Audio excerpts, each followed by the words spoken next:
Hello दोस्तों, मेरा नाम है सौरभ और मैं आज आपके सामने लेकर आया हूँ maths class 9 chapter number 1 number system. ठीक है, जो बच्चे क्लास 8 से 9 क्लास में आए हैं उनके लिए यहाँ पर मैं कंप्लीट सिलेबस आपका मैथ्स का यहाँ पर देने वाला हूँ। और आज हम शुरुआत करेंगे क्लास 9। ठीक है, क्लास 9 और 10 दोनों सब्जेक्ट का मैं यहाँ पर आपका मैथ्स का सिलेबस कवर कराऊंगा। और आज हम पहला चैप्टर लेकर आए हैं 9 का नंबर सिस्टम।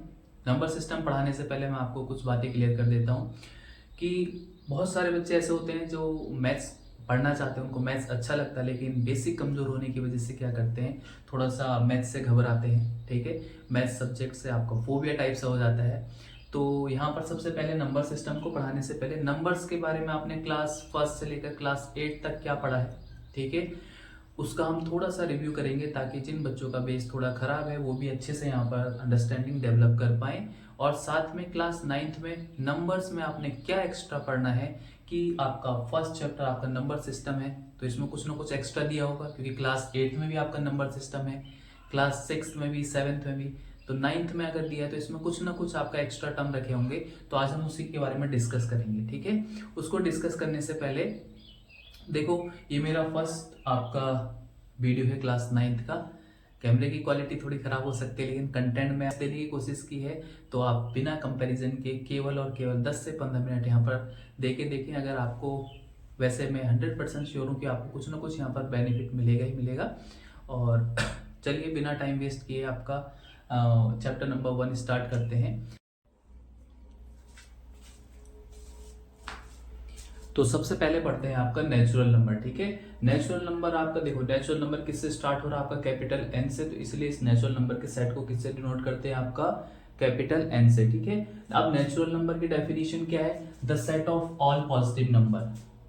फॉर एग्जाम्पल जैसे आप सिंपल लैंग्वेज में कहते हो काउंटिंग नंबर्स, तो काउंटिंग नंबर्स को क्या कहा जाता है आपका नेचुरल नंबर। नेचुरल नंबर के बारे में क्या क्या चीजें पढ़नी है, नेचुरल नंबर आपके स्टार्ट होते हैं आपके 1 से, तो इसका मतलब आपका स्मॉलेस्ट नेचुरल नंबर क्या हो चुका है आपका 1। और कहाँ तक आपके ये कंटिन्यूअसली बढ़ते रहते हैं आपका इनफाइनाइट, उसके बारे में हमें पता ही नहीं है। ठीक है, तो इनफाइनाइट टर्म को हमने एक चीज से डिनोट, एक टर्म से डिनोट कर दिया जिसको क्या कहा जाता है, ये साइन, इसको इन्फिनिटी कहा जाता है। ठीक है, इन्फिनिटी कोई नंबर नहीं है, आपको पहले ही क्लियर कर देता हूँ, इन्फिनिटी कोई नंबर नहीं है, ये एक ऐसा टर्म है जो डिनोट करता है एक ऐसी क्वांटिटी को जो अननोन है, हमारे लिए भी क्या है आपका अननोन। अगर आपसे कोई पूछेगा स्मॉलेस्ट नेचुरल नंबर क्या है तो आप क्या बोलोगे 1, लेकिन हाईएस्ट ग्रेटेस्ट नेचुरल नंबर पूछेगा तो वो हमें पता नहीं है, अननोन है। ठीक है, और कभी कभार उसको लिखा जाता है आपका प्लस के इन्फिनिटी लिख देते हैं, तो ये कोई नंबर नहीं है, केवल डिनोट करता है एक ऐसी क्वांटिटी को जो हम इमेजिन नहीं कर सकते। ठीक है,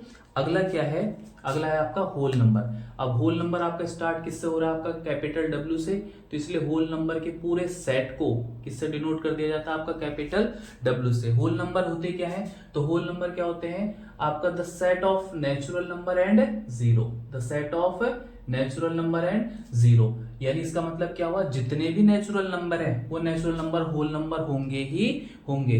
इसमें एक्स्ट्रा क्या चीज ऐड हुई है आपकी जीरो, यानी अगर नेचुरल नंबर के सेट में जीरो को भी ऐड कर दिया जाए तो ये मिलकर क्या बना देते हैं आपका होल नंबर बना देते हैं। क्लियर हो गया। और अगर आपसे कोई पूछे स्मॉलेस्ट होल नंबर क्या होता है तो आप क्या बोलोगे जीरो, और ग्रेटेस्ट, ठीक है, या हाईएस्ट नेचुरल नंबर क्या होता है, होल नंबर क्या होता है, तो वो नॉट डिफाइंड है, लेकिन कभी कभार आपका प्लस इन्फिनिटी लिखा हुआ दिखता है तो उसको कोई नंबर नहीं समझना है। ठीक है, आपको मैं पहले क्लियर कर चुका हूं। अच्छा, अगर आपसे कोई पूछेगा जीरो क्या एक होल नंबर है, तो बिल्कुल जीरो एक होल नंबर है, लेकिन ये नेचुरल नंबर नहीं है। क्यों नहीं है, क्योंकि आपके नेचुरल नंबर स्टार्ट होते हैं आपके किससे, 1 से। अगला आता है आपका इंटीजर। ठीक है, इंटीजर आपका किससे डिनोट हो रहा है, आपका किससे लिखा जा रहा है आपका कैपिटल आई से, तो इसको डिनोट कर देते हैं कैपिटल आई से। कहीं कहीं पर आपको इंटीजर को डिनोट करने के लिए जेड का यूज भी मिलेगा, कहीं कहीं पर किसी किसी किताब में जेड भी लिखा हुआ मिलता है। अब आप कहोगे आई तो समझ में आता है कि आई से इंटीजर शुरू हो रहा है तो आई से डिनोट कर दिया, जेड से क्यों, तो आप देखना कि लैटिन वर्ड में आपका इंटीजर को जेड से बोला जाता है। ठीक है, इसीलिए उसको किससे भी डिनोट करते हैं आपका जी से। ठीक है, अब इंटीजर होते क्या है, तो इंटीजर क्या हुआ, the set of whole number, the set of whole number, इसका मतलब क्या हुआ कि इंटीजर के अंदर होल नंबर तो आएंगे ही आएंगे। साथ में इसमें क्या चीज एक्स्ट्रा हो रही है कि इसको अलग नाम देना पड़ रहा है इंटीजर, तो इसमें आपके नेगेटिव नंबर्स ऐड हो जा रहे हैं। क्या कहा आपने, देखो ये आपके नेचुरल नंबर है, नेचुरल नंबर में आपका किसको ऐड कर दिया जाए, जीरो को भी ऐड कर दिया जाए, तो ये पूरा क्या बन जाता है आपका होल नंबर बन जाएगा, ठीक है। और अगर होल नंबर में नेगेटिव नंबर्स को भी ऐड कर दिया जाए तो ये क्या बन जाता है आपका इंटीजर, क्या बन जाता है आपका इंटीजर। आपने क्या चीज गौर करी, अगर आपसे कोई कहता है क्या सारे नेचुरल नंबर इंटीजर होते हैं, बिल्कुल होते हैं। क्यों, क्योंकि आपने देखा होगा इंटीजर सेट किसका, आपका होल नंबर का। इसका मतलब इसके अंदर क्या आते हैं, नेचुरल नंबर भी आते हैं। क्या सारे होल नंबर इंटीजर होते हैं, तो बिल्कुल होते हैं। आप देखो ये इंटीजर का सेट बनाया है, इसमें होल नंबर भी आ रहे हैं, ठीक है। अच्छा, इसमें एक्स्ट्रा क्या चीज ऐड हुई है, तो इसमें क्या हुई है, आपके नेगेटिव वैल्यूज ऐड हुई हैं। अब इससे रिलेटेड आपको कुछ आपके टर्म्स चीजें आपको पता होनी चाहिए, उसको हम यहाँ पर क्लियरिफाई करते हैं। देखो 1 से लेकर इनफाइनाइट तक ये सारे के सारे कैसे हैं, पॉजिटिव नंबर है, प्लस साइन है तो कैसे होंगे, पॉजिटिव नंबर। तो इनको एक नाम दे दिया जाता है, बोला जाता है पॉजिटिव इंटीजर। क्या बोलते हैं इनको, पॉजिटिव इंटीजर, ठीक है। क्यों बोला पॉजिटिव इंटीजर, सारे नंबर पॉजिटिव है तो पॉजिटिव इंटीजर बोल दिया। इन पॉजिटिव इंटीजर को आप एक और नाम से बोल सकते हो, वो क्या है आपका नेचुरल नंबर। अभी आपने देखा ना नेचुरल नंबर 1 से स्टार्ट होते हैं और इनफाइनाइट तक जाते हैं। तो ये देखो पॉजिटिव इंटीजर कहो या नेचुरल नंबर कहो, बात एक ही है, ठीक है। अब यहाँ देखो ये सारे नंबर कैसे नेगेटिव, ये सारे कैसे हैं आपके नेगेटिव। पॉजिटिव नंबर को पॉजिटिव इंटीजर बोला तो नेगेटिव नंबर्स को क्या बोल देते हैं, नेगेटिव इंटीजर। क्या बोल देंगे आपका, नेगेटिव इंटीजर। अब एक चीज गौर करने वाली है कि पॉजिटिव इंटीजर को हमने डिफाइन किया, नेगेटिव इंटीजर को डिफाइन किया, लेकिन जीरो किसी के अंदर भी नहीं आया।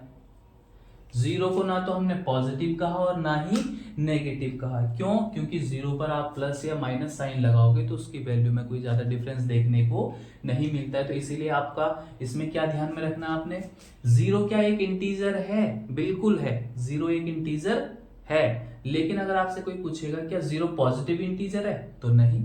क्या जीरो नेगेटिव इंटीजर है, नहीं। आपने क्या चीज सीखा कि जीरो एक इंटीजर तो है, लेकिन ना तो वो नेगेटिव इंटीजर है और ना ही वो पॉजिटिव इंटीजर है। क्लियर हुआ, इतना समझ में आया। अगला पढ़ते हैं रैशनल नंबर। तो रैशनल नंबर क्या होगा, the set of all integer. क्या समझ में आया कि जितने इंटीजर हैं ये रैशनल नंबर तो होंगे ही होंगे। अब इसमें कुछ नया टर्म जुड़े होंगे, कुछ नई चीजें जुड़ी हैं, इसीलिए इसको अलग नाम दिया रैशनल नंबर। पहली बात आपको बता देता हूं कि रैशनल नंबर को आपका डिनोट किया जाता है कैपिटल क्यू से, ठीक है। अच्छा, इसमें एक्स्ट्रा क्या चीज ऐड हो रही है, एक तो फ्रैक्शन, फ्रैक्शनल वैल्यू, और साथ में डेसिमल। डेसिमल का कैसा expansion, terminating and non terminating. अच्छा, टर्मिनेटिंग और नॉन टर्मिनेटिंग क्या होता है इसको मैं अभी एक्सप्लेन करूंगा इसके बाद, जब मैं रैशनल पढ़ा दूंगा, ताकि आपको अच्छे से उसको एक्सप्लेन कर देंगे। तो इसमें क्या है आपका, रैशनल नंबर क्या होते हैं, सारे इंटीजर्स में अगर फ्रैक्शनल वैल्यू और कुछ आपके जो ये डेसिमल हैं, इन डेसिमल को जोड़ दिया, डेसिमल के सेट को मिला दिया जाए, तो क्या बन जाता है आपका रैशनल नंबर। एक बार अच्छे से आप एक बार दोबारा रिवाइज कर लो, रैशनल नंबर को डिनोट किया जाता है क्यू से। रैशनल नंबर क्या होते हैं कि अगर सारे इंटीजर के सेट में फ्रैक्शनल वैल्यू और डेसिमल वैल्यू, और डेसिमल में भी कुछ सिलेक्टेड, कौन कौन से, टर्मिनेटिंग और नॉन टर्मिनेटिंग, और साथ में यहां पर एक चीज छूट गई, नॉन टर्मिनेटिंग बट रिपीटिंग, ठीक है। अब ये होते क्या है, मैं अभी आपको इसको अच्छे से एक्सप्लेन करूंगा थोड़ी देर में। तो इन सारे सेट को क्या कहा जाता है, आपका रैशनल नंबर, ठीक है। अब देखो इसको मैं आपका एग्जांपल के थ्रू बताता हूं। सारे नेचुरल नंबर इसके अंदर आएंगे, सारे होल नंबर इसके अंदर आएंगे, और सारे इंटीजर इसके अंदर आएंगे, यानी इन सबको हम रैशनल नंबर तो कहेंगे ही कहेंगे। इसमें ऐड क्या हुआ है, फ्रैक्शनल वैल्यू। फ्रैक्शनल वैल्यू का मतलब ऐसे नंबर्स जिनको हम p अपॉन q के रूप में लिख सकते हैं, ऐसे number, those number which we can write in the form of p by q, where q is not equals to 0। For example 1/2, ठीक है। यहाँ पर मैंने p के जगह पर क्या लिखा है, p के प्लेस पर क्या लिखा है 1, और q के प्लेस पर क्या लिखा है आपका 2, ठीक है। तो मैंने इसको P अपॉन Q के फॉर्म में लिखा, तो ये क्या हो गया एक आपका रैशनल नंबर, ठीक है। बस आपने एक शर्त यहाँ पर दी, कंडीशन ये दी है कि Q की जगह पर आपने क्या नहीं रखना, आपका 0 नहीं रखना, बाकी आप कुछ भी रख सकते हैं। फॉर एग्जाम्पल मैंने लिया 0/9, क्या लिया 0/9, P के प्लेस पर क्या रखा आपका, P के प्लेस पर क्या रखा 0, Q के प्लेस पर क्या रखा आपका 9। इसका मतलब क्या है, ये भी एक फ्रैक्शन है, क्योंकि हमें बस कंडीशन क्या दिया है, Q की जगह पर 0 नहीं रखना है, P की जगह पर आप कुछ भी रख सकते हो। अगर आप बोलोगे -3/4 क्या एक रैशनल नंबर है, बिल्कुल। मैंने यहाँ पर साफ साफ लिखा है P और Q क्या है, इंटीजर है। इंटीजर में पॉजिटिव और नेगेटिव दोनों वैल्यूज आती हैं, तो -3/4 भी एक क्या आपका रैशनल नंबर। क्यों, Q की जगह पर आपका क्या आ गया, आपका -3, सॉरी P की जगह पर आपका -3 और Q की जगह पर क्या आ गया आपका 4, ठीक है। रैशनल नंबर आपके ये हो गए। कैसे रैशनल नंबर क्या होते हैं, those number which we can write in the form of P/Q, ठीक है। अब क्वेश्चन ये आता है, मेन क्वेश्चन आपके मन में ये आ रहा होगा कि Q की जगह पर 0 क्यों नहीं रखना है भाई। Q की जगह पर अगर हम 0 रखेंगे तो क्या आपकी यहाँ पर मिसकंसेप्शन होगी, यहाँ पर क्या दिक्कत पड़ती है कि Q की जगह पर पहले ही कंडीशन दे दी जाती है कि भाई Q की जगह पर 0 नहीं रखना चाहिए। फॉर एग्जाम्पल यहाँ करके देखते हैं, अगर मैं आपको 2 एग्जाम्पल करके दिखाता हूँ, ठीक है। आप अगर 10 से 2 को डिवाइड करोगे तो जाहिर सी बात है एक डेफिनेट वैल्यू आएगी 2 5 जा 10, क्लियर हुआ। अगर आप इसकी क्रॉस मल्टीप्लाई करते हो तो आपके पास क्या मिलेगा, 10 = 5 × 2, इसके अपॉन आप क्या कर सकते हो ऐसे करके 1, ठीक है। 10 की 1 से मल्टीप्लाई होगी तो 10, 5 2 जा 10। तो आपने देखा लेफ्ट हैंड साइड और राइट हैंड साइड दोनों क्या आ रहे हैं, आपके इक्वल आ रहे हैं और एक डेफिनेट वैल्यू है, ठीक है। यानी इसके अलावा अगर आप कुछ रखोगे यहाँ पर तो ये एक दूसरे के इक्वल नहीं आएंगे। 5 के साथ अगर आप 2 रखोगे, 2 को मल्टीप्लाई करोगे तभी आपका क्या आएगा, 10 आएगा, ठीक है। फॉर एग्जाम्पल एक और देख लेते हैं, मान लिया जाए मैं 5/2 एक दूसरा एग्जाम्पल लेता हूँ, तो आप इसमें क्या करोगे, डिवाइड करोगे, तो डिवाइड करने पर आपका आंसर कितना आएगा, 2.5 समथिंग इतना ही आएगा। अगर मैं इसके अपॉन में क्या रख लूँ, 1 रख लूँ, तो 5 की 1 से मल्टीप्लाई करेंगे तो 5 1 जा 5, और 2.5 की मल्टीप्लाई अगर आप 2 से करोगे तो अभी देखना 5 1 जा 5, 2 5 से कितना होता है 10, 2 2 जा 4 और 1 कितना हो जाएगा 5, 5.0। आपने देखा लेफ्ट हैंड साइड और राइट हैंड साइड इक्वल आ रहे हैं, तो ये तो कब आ रहे हैं, जब हमने Q की जगह पर क्या नहीं रखा आपका 0। अब Q की जगह पर 0 रख के देखते हैं, ठीक है। अब यहां देखो, अगर मैं 3/0 लिखता हूं, 3/0 लिखता हूं तो 3/0 का मतलब क्या है, मुझे 0 से डिवाइड करना है कितने को, 3 को, क्लियर हुआ। अब यहां देखो, अगर 0 से मुझे डिवाइड करना है तो 2 पर्सन है, मान लीजिए A और एक दूसरा पर्सन है B, इसने भी 0 से किसको डिवाइड किया, 3 को। अब इन्होंने जब 0 से डिवाइड किया इतने को तो कितना आ रहा है आपका 0 4 जा, इन्होंने लिखा 0 4 जा 0 और रिमाइंडर कितना आ गया आपका 3, क्लियर हो गया। अच्छा, इन्होंने करा 0 7 जा 0 और रिमाइंडर कितना आ गया आपका दोबारा से 3। रिमाइंडर दोनों का सेम आ रहा है और कोशेंट दोनों का डिफरेंट आ रहा है, ठीक है। यानी डिवाइड करने का तरीका दोनों का सही है, लेकिन आपका कोशेंट आपका अलग अलग आ रहा है, ठीक है। अब मैं इनके कोशेंट को, जो इनका कोशेंट आ रहा है उन कोशेंट को क्या मान लेता हूं मैं, आपका x मान लेता हूं। क्या मान लेता हूं, x मान लेता हूं। तो अगर मैं इनकी क्रॉस मल्टीप्लाई करता हूं तो लेफ्ट हैंड साइड और राइट हैंड साइड दोनों इक्वल आने चाहिए। अगर इक्वल आता है तो भाई ये भी पॉसिबल है, हम इसको भी P/Q के फॉर्म में लिख सकते थे। लेकिन यहाँ देखना क्या होता है, 3 को मल्टीप्लाई करूंगा मैं कितने से, 1 से, और x की मल्टीप्लाई होगी आपकी कितने से, 0 से, ठीक है। अब देखो 3 1 जा 3, लेफ्ट हैंड साइड आपका कितना आया 3, ठीक है, और x की जगह, अब देखो x की जगह पर आप कुछ भी रख के देख लो। मान लो x की जगह पर मैंने एज्यूम कर लिया कि 0 से 3 को डिवाइड करने पर 10 आ रहा था क्वेश्चन। अगर मैं 10 को 0 से मल्टीप्लाई करूंगा तो कितना आ जाएगा 0। क्या 3 और 0 एक दूसरे के बराबर हो सकते हैं कभी, भाई लेफ्ट हैंड साइड में आपका 3 आया, इधर 0 आया, क्या ये बराबर है, तो ये तो कंडीशन को फुलफिल नहीं कर रहा है। अच्छा, आप कहोगे 10 क्यों रखा, कुछ और वैल्यू रख लीजिए। मैंने 3 × 1 = यहाँ पर 1 की जगह, x की जगह पर 1/2 रख लेते हैं, ठीक है। अब 1/2 रखा है तो 1/2 की मल्टीप्लाई होगी 0 से, तो 3 1 जा 3 और यहाँ पे 0। क्या 0 और 3 आपके इक्वल हैं, ये इक्वल नहीं हो सकते, ठीक है। तो जब हम किसी नंबर को डिफाइन करते हैं तो कोई डेफिनेट वैल्यू नहीं आती है जिससे आपके दोनों के दोनों लेफ्ट हैंड साइड और राइट हैंड साइड आपके इक्वल हो सके। तो इसीलिए क्यू की जगह पर जीरो अगर कभी आता है तो उसको अनडिफाइंड बोल देते हैं, नॉट डिफाइंड बोलते हैं कि वो कभी डिफाइंड नहीं हो सकता, क्योंकि यहाँ डिफाइंड कर ही नहीं पा रहे हम।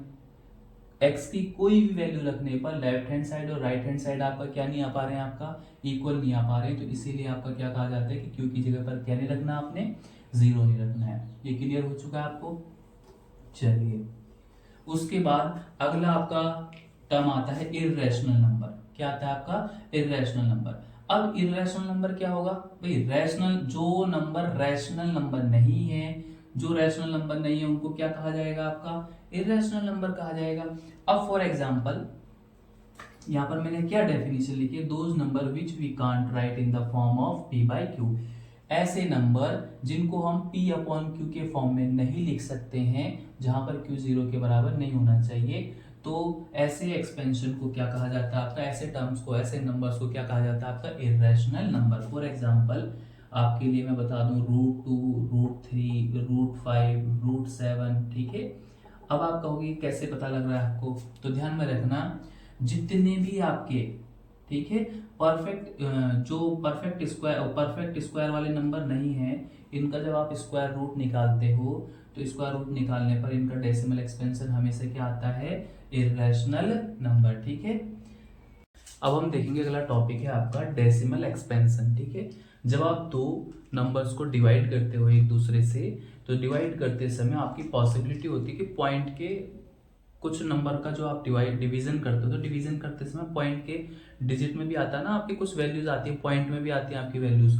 तो जो डेसिमल एक्सपेंशन है किसी भी दो नंबर के डिवीजन का, वो तीन टाइप में आपका डिवाइड किया गया है। एक है आपका टर्मिनेटिंग डेसिमल, दूसरा आपका non terminating but repeating decimal expansion, और तीसरा आपका नॉन टर्मिनेटिंग और नॉन रिपीटिंग डेसिमल एक्सपेंशन। ठीक है, अब इन तीनों को एक एक करके समझते हैं और ये बहुत इजी है। ठीक है, आप देखो बहुत आसानी से समझ जाओगे। टर्मिनेटिंग डेसिमल क्या होता है? जब आप किन्हीं दो नंबर को डिवाइड करते हो, डिवाइड करने के बाद डेसिमल के चाहे कितनी भी डिजिट के बाद अगर रिमाइंडर आपका क्या आ जाए? जीरो। रिमाइंडर क्या आ जाएगा आपका? जीरो। तो ध्यान में रखना, उन डेसिमल एक्सपेंशन को क्या कहा जाता है? Terminating decimal expansion. For example मैंने यहाँ पर एग्जांपल लिखा कि 1/2 एक टर्मिनेटिंग डेसिमल एक्सपेंशन है। कैसे? यहाँ पर देखो, 2 से आपने डिवाइड करना है किसको? 1 को। तो करें, 2 से 1 में डिवाइड करेंगे तो आपका डिवाइड जाएगा नहीं, तो आपको पहले क्या लेना पड़ेगा? आपका पॉइंट। ठीक है, तो पॉइंट लेंगे तो यहाँ पर 0 इंक्रीज होगा, तो 2 5 जे कितना होता है आपका? 10।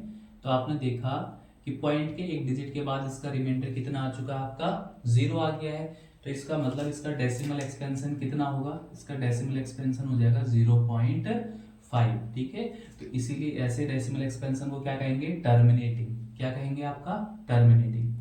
अच्छा, अब इसको देखते हैं। इसमें क्या है आपका? 4 से आपने डिवाइड करना है कितने को? 3 को। डिवाइड जाएगा नहीं तो पॉइंट लेना पड़ेगा, तो पॉइंट लेंगे तो 4 7 जे 28। ठीक है, आपका रिमाइंडर कितना बचा? 2। फिर से हम 0 इंक्रीज करेंगे, तो 4 5 जे कितना होता है आपका? 20।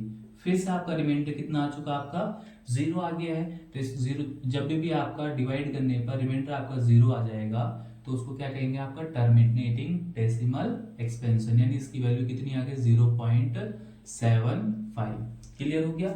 ऐसे ही आप इसको भी कर सकते हो। अगर आप 2 से डिवाइड करोगे 5 को, तो जब डिवाइड नहीं जाएगा तो आप पॉइंट इंक्रीज नहीं, 2 से अगर आप डिवाइड करोगे तो 2 2 जा आपका 4, रिमाइंडर कितना बचेगा आपका? 1।